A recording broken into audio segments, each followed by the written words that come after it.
Welcome back. So നമ്മളിന്ന് പറയാൻ പോകുന്ന ചെറിയ കാര്യമാണ്. ഒരാളെ ഒരു പോസ്റ്റ്മോർട്ടം ചെയ്യണം അല്ലെങ്കിൽ ഓട്ടോപ്സി ചെയ്യാന്ന് വെച്ചോ, ചെയ്യുന്ന ഡോക്ടറിന് കാശ് കിട്ടുമോ ഇല്ലയോ? ശരിക്കും ഒരു ക്വസ്റ്റ്യനാണ്.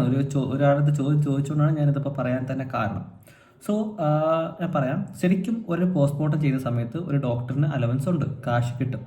അസിസ്റ്റ് ചെയ്യുന്നവർക്ക് ക്യാഷ് ഉണ്ട്. അത് പക്ഷേ ഡിഫറെൻറ്റ് സ്റ്റേറ്റിൽ ഡിഫറെൻ്റ് ആയിരിക്കും. ഇപ്പോൾ ഡൽഹിയിലൊക്കെ ആണെങ്കിൽ ഇപ്പം 2019-20 കണക്കാണ് ഞാൻ പറയുന്നത്. അതിന് ശേഷമുള്ള എക്സാക്ട് ഫിഗേഴ്സ് എനിക്ക് അറിയത്തില്ല. ഞാൻ അതൊക്കെ നോക്കി എക്സാക്റ്റായിട്ട് പറയേണ്ടി വരും. അതിൻ്റെ ആവശ്യമില്ല. അപ്പം ഏകദേശം ഒരു ഡോക്ടറിന് 1000 രൂപയാണ് അവിടെ 2019-20 കാലത്തിൽ കൊടുത്തുകൊണ്ടിരുന്നത്. ഏകദേശം 500 രൂപയ്ക്ക് അടുത്ത് അസിസ്റ്റൻസിന് കിട്ടുമായിരുന്നു. കേരളത്തിൻ്റെ അവസ്ഥ 2021 സർക്കുലർ പ്രകാരമാണ് അത് ഏറ്റവും ഉയരത്തിലേക്ക് ഉയർത്തിയത്. സോ അതിന് ശേഷമുള്ള ഉയർത്തിയതിന് ശേഷമുള്ളതാണ് ഞാൻ ഇപ്പോൾ പറയാൻ പോകുന്നത്. കേരളത്തിൽ എന്ന് വെച്ചാൽ ചെറിയൊരു വിവേചനമുണ്ട്. ഡോക്ടർമാരൊന്നും പ്രതികരിക്കത്തില്ല അതിനെതിരെ. എന്താ കാര്യം എനിക്കറിയത്തില്ല, ഒന്നിനും പ്രതികരിക്കാറില്ല. അതുകൊണ്ട് വിട്ടേക്കാം. ഇതെന്ന് വെച്ച് കഴിഞ്ഞാൽ നമ്മുടെ മെഡിക്കൽ എഡ്യൂക്കേഷൻ്റെ എന്ന് വെച്ചാൽ DMEയുടെ കീഴിലാണ് നമ്മുടെ മെഡിക്കൽ കോളേജ് ഉള്ളത്. അവിടെയാണ് ശരിക്കും ഒരു ഫോറൻസിക് സർജൻസ് ഉള്ളതും, ഒരുപാട് ഫോറൻസിക് സർജൻസ് ഉള്ളതും, ലാബ് ഉള്ളതും, ഫെസിലിറ്റീസ് ഉള്ളതും, അത്യാവശ്യം എക്സ്പേർട്ടായിട്ട് രീതിയിൽ ചെയ്യാവുന്നത് അവിടെയാണ്.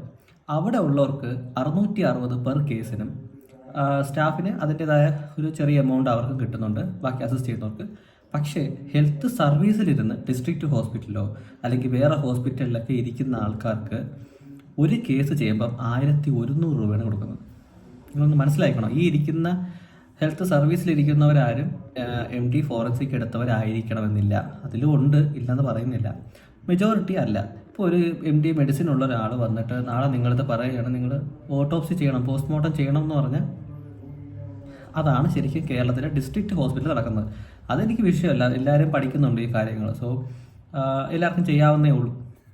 പക്ഷേ ഇവിടുത്തെ പ്രശ്നം എന്ന് പറയുന്നത് ഈ വിവേചനം.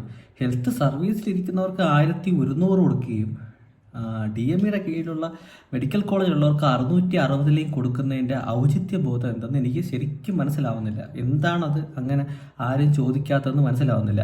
ഒന്നുകിൽ 2 പേർക്കും 660 ആക്ക്, അല്ലെങ്കിൽ 2 പേർക്കും 1100 ആക്ക്. അല്ലാതെ ഈ മെഡിക്കൽ കോളേജിലുള്ളവരെ താത്തിയിട്ടും മറ്റവരെ പൊക്കി വെച്ചിട്ട് ആവശ്യമില്ല.